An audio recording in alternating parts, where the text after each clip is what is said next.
August 2న రాష్ట్ర బంద్కు వైకాపా పిలుపునిచ్చింది.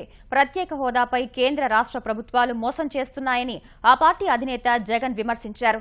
హైదరాబాద్లోని పార్టీ కార్యాలయంలో మాట్లాడిన ఆయన ప్రత్యేక హోదా ఇస్తామన్న హామీతోనే రాష్ట్ర విభజన జరిగిందని గుర్తు చేశారు. పార్లమెంట్ సాక్షిగా ఇచ్చిన హామీలను మర్చిపోతున్నారా అంటూ జగన్ ప్రశ్నించారు. అసలు స్పెషల్ కేటగిరీ స్టేటస్ ఇవ్వాలా లేదా అన్న నిర్ణయం తీసుకునే అధికారం ఎక్కడైనా ఉంది అని అంటే అది ఎవరి దగ్గర ఉంది అంటే అది ఎన్డీసీ. నేషనల్ డెవలప్మెంట్ కౌన్సిల్కు చైర్మన్ ఎవరు అని అంటే ప్రధానమంత్రి. ప్లానింగ్ కమిషన్ ప్లేస్లో ఇవాళ వచ్చిన నీతి ఆయోగ్కైనా కానీ ప్రధానమంత్రి చైర్మన్, క్యాబినెట్కైనా కూడా ప్రధానమంత్రి చైర్మన్.